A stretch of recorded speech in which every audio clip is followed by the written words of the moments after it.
Bom dia pessoal do Facebook, Twitter, Instagram, Telegram, TikTok, WhatsApp, seja por qualquer meio que você esteja prestigiando o meu trabalho. Se você gosta, curte, compartilha, sugere, ativa o sininho, critica, sugestiona, vai me ajudar e eu espero poder estar te ajudando. Muito bem pessoal, muito bem, olha só. Há tempos já que eu venho ensaiando, né, que eu venho estudando, analisando aí, um fenômeno aí premente, digamos aí, dos dias atuais, que é o fenômeno, que foi o fenômeno, ou que ainda é, ou que será, né, do bolsonarismo, né, essa vertente política ideológica aí que se configurou aí a partir de, na verdade aí variam, aí é muito difícil a gente precisar no tempo aí onde é que está a origem aí do bolsonarismo, né? O bolsonarismo está na nova direita, né? Na nova direita aí que surgiu no mundo pós queda do Muro de Berlim, lá atrás, há mais de 30 anos, né? 91, 25 de dezembro de 91, Mikhail Gorbachev anunciou o fim da União Soviética e se configurou a partir dali uma nova direita, né? Foi configurada aí uma nova direita. O Brasil, como ele sempre está ele é sempre o rabo do cachorro, né? Ele é a pontinha do rabo do cachorro. Os fenômenos acontecem aqui sempre mais tarde devido a todo o processo histórico, né? Há uma série aí de diferenciais que tem aí no Brasil, na realidade política, econômica, social, cultural, histórica do Brasil. Então o que acontece? A partir de 2013 aí, com a crise aí do lulopetismo, do governo Dilma, né? Aí explodiu aí uma nova direita aqui no Brasil, que nem é tão nova assim, né? Se a gente for analisar, ela não é tão nova assim, né? Ela pode ser nova em termos de componentes, mas aí o seu espectro, a sua ideologia já remonta aí a algumas décadas, né? Mas olha só, a partir de 2013 então se configura aí um panorama suscetível para que se fizesse aí toda uma crítica aí às políticas de esquerda.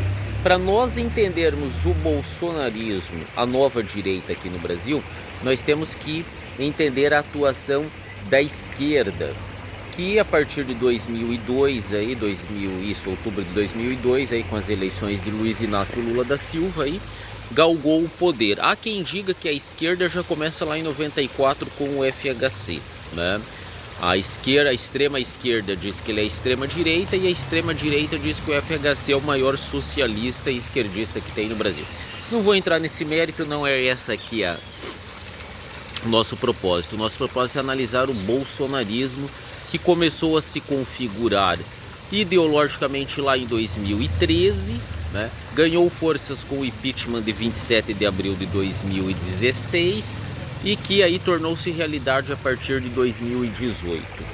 Não, mas peraí, professor, os bolsonaristas são fascistas ou não são? O que é essa nova direita? Quais são os grupos que lhe dão sustentação, alicerce, né? Por que canais ele se expressa? Com quem? Contra quem? A favor de quem? Como? Vamos fazer uma hermenêutica. O que é fazer uma hermenêutica? É fazer uma interpretação. Quem eles são? Identificar onde eles atuam, espaço, tempo, contra quem? A favor de quem? Quais são os canais que eles se expressam? Quem são os grupos que lhes dão sustentação? Então vamos analisar. Vamos analisar a pauta bolsonarista. O Bolsonaro se elegeu em cima de algumas, vamos dizer assim, em cima de alguns erros da esquerda que geraram alguns clamores populares. Então vamos lá. O bolsonarismo ele se configurou, né, como um espaço conservador liberal, em oposição aí às políticas sociais ou socializantes ou socialista do lulopetismo, né? Digamos assim, a primeira análise que a gente tem que fazer é que o bolsonarismo ele se assentou em cima de uma reação antipetismo. O bolsonarismo ele tem alguns aspectos que lhe dão sustentação, que lhe dão raízes. Por exemplo, o bolsonarismo ele é uma reação ao petismo, ao lulopetismo.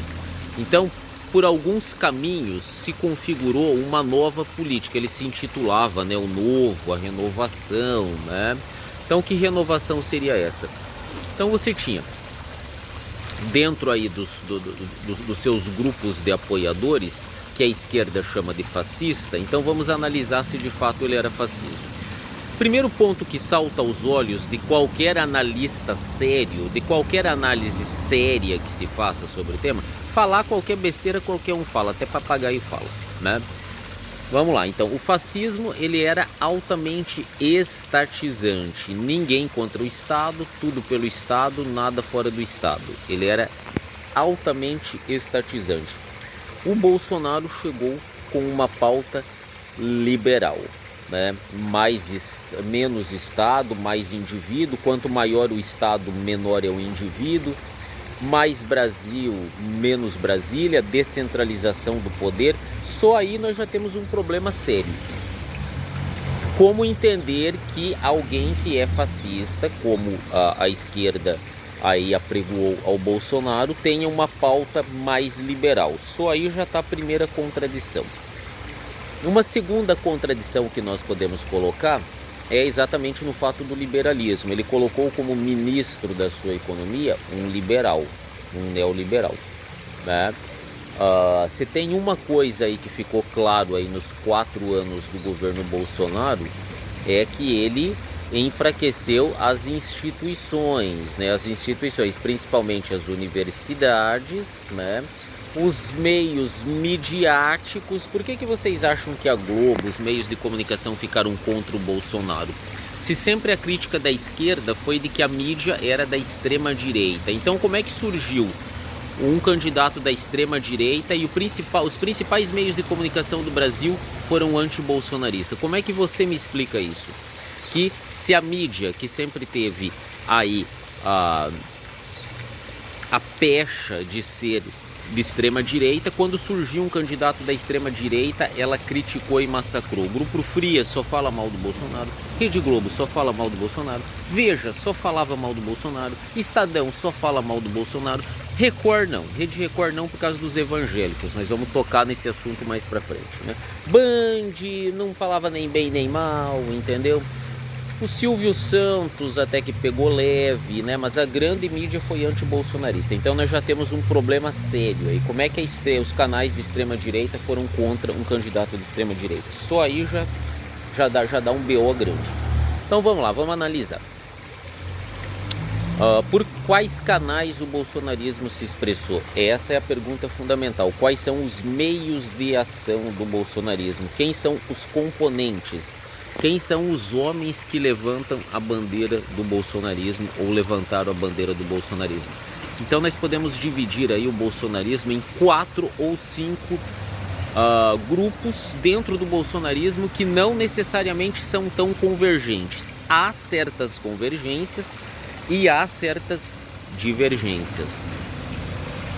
O primeiro grupo que o bolsonarismo cooptou com uma boa margem de sucesso foi os antipetistas, né? Como é que se confirma isso? Como é que você prova isso, professor? Muito fácil. O Bolsonaro venceu nos estados onde a classe média é mais forte. Por quê? A classe média não gosta do PT por uma questão de tributação. Como o PT, para manter as suas políticas assistencialistas, ele precisa obviamente arrecadar, ele vai tirar essa arrecadação de quem? Do grande capital? Não, você está enganado, ele não vai tirar do grande capital, ele vai tirar da classe média que trabalha, né? Esse é um ponto focal do bolsonarismo, é uma das espinhas dorsais do bolsonarismo. Para você comprovar isso é muito fácil, ver onde ele ganhou, quais são os estados que ele ganhou.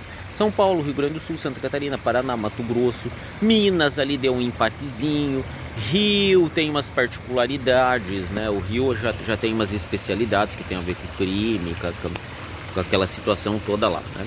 Mas em geral é isso, a primeira espinha dorsal do bolsonarismo, os estados de classe média forte.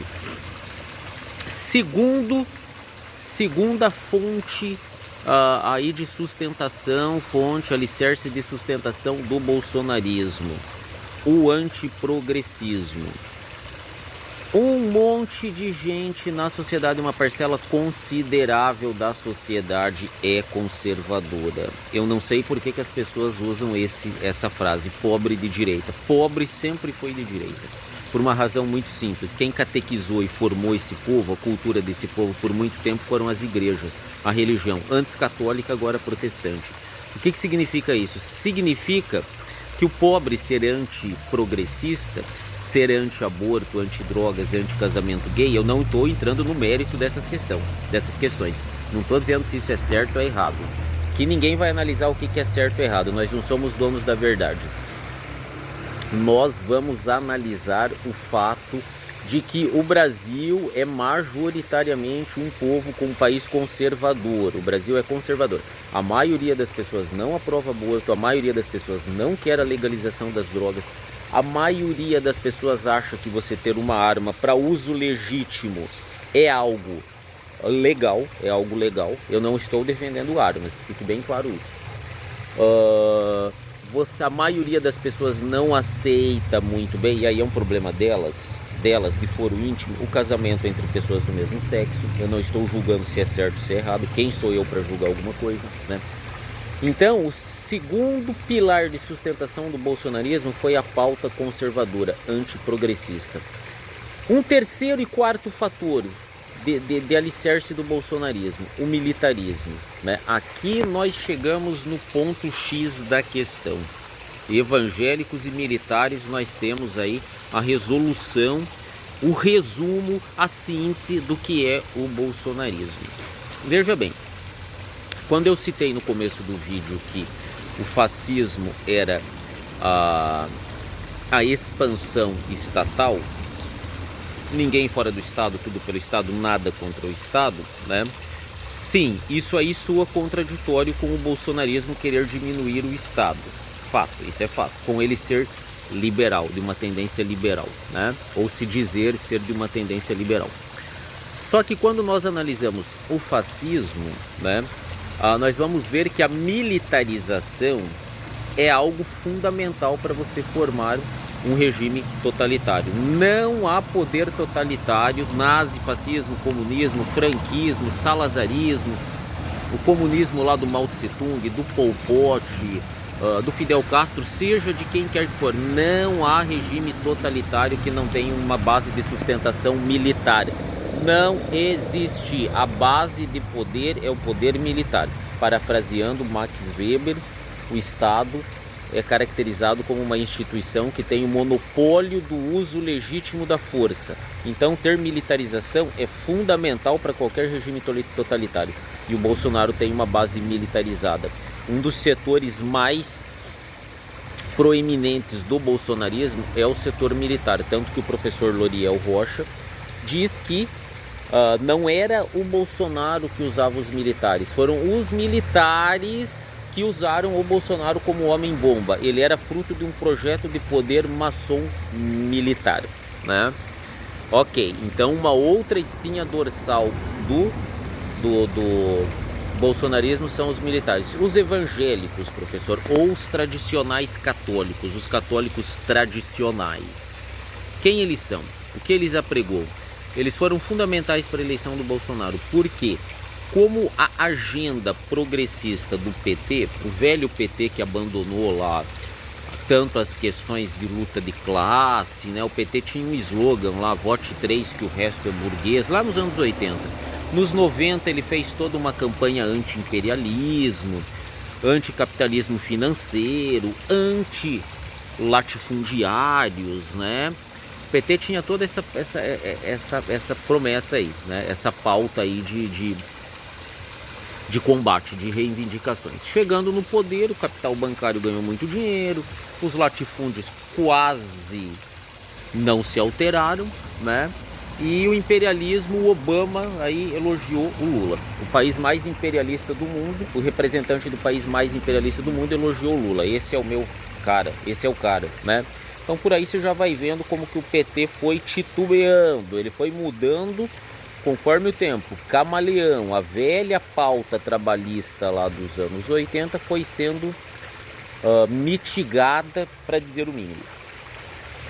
E o PT foi comprando o quê? Comprando o quê? Comprando o quê? A pauta progressista. Negro, negro, negro. Gay, gay, gay. Mulher, mulher, mulher. Feminismo, feminismo. Foi enchendo a mídia aí, né, de dinheiro, né, de dinheiro. O Bolsonaro cortou, então logo ele virou um fascista, né?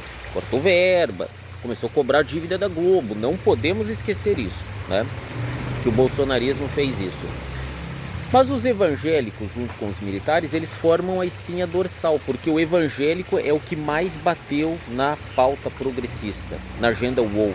Casamento gay, liberalização de drogas, liberalização de aborto. Quem foram os grandes combatentes dessa pauta? Quem são os grandes combatentes do progressismo?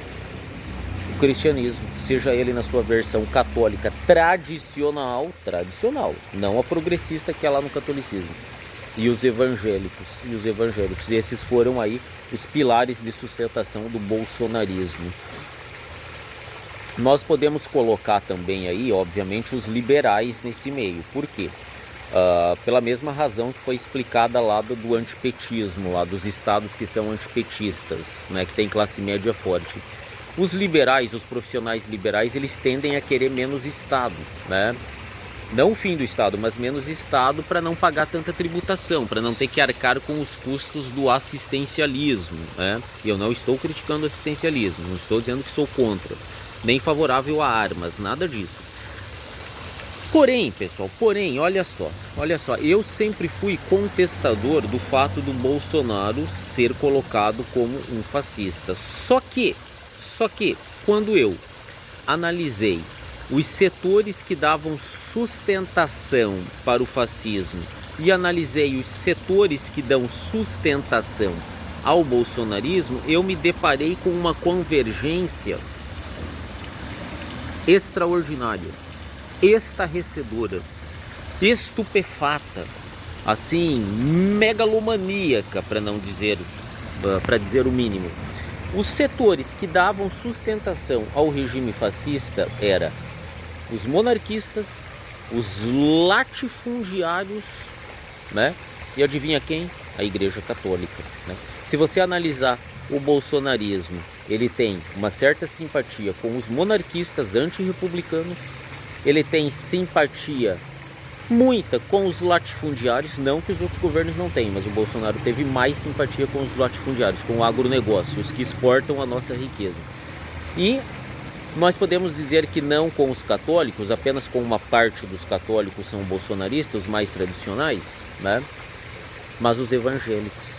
Então há uma certa convergência sim com o fato de nós podermos dizer que o Bolsonaro defendia algum tipo de fascismo. Os mesmos setores de sustentação que eram os pilares do fascismo se encontram também no bolsonarismo, né? E não podemos esquecer principalmente deles, os militares, né? E afinal, como diz o professor Loriel Rocha, o Bolsonaro é um projeto maçom militar. Não é o Bolsonaro que tem um projeto para o Brasil, né? São os militares que se utilizaram do Bolsonaro e consequentemente do bolsonarismo, né? Que se manifesta, que se assenta, que se expressa nesses grupos que eu vos citei, classe média, liberais, evangélicos, militares, agenda antiprogressista. Eram os militares que viam no Bolsonaro um projeto de poder, maçom militar, como diz o professor Loriel Rocha.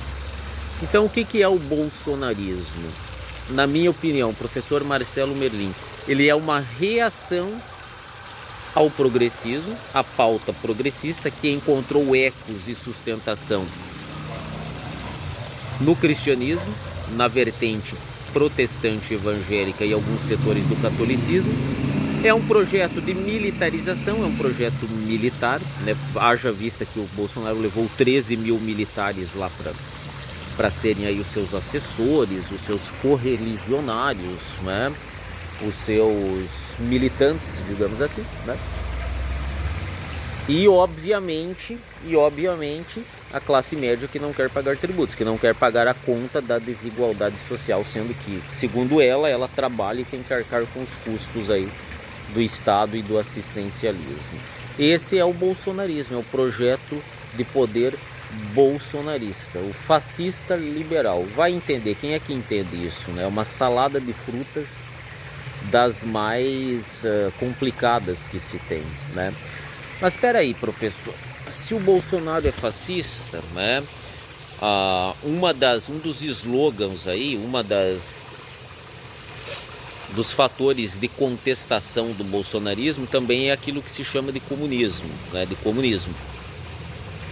Segundo esses defensores, o PT seria um partido comunista, né? Sempre fica aquela dúvida, é comunista ou é do grande capital? Se olhar para o lucro dos banqueiros no governo Lula, é do grande capital, sem sombra de dúvida, não tem nada de comunista. Porém, o que acontece?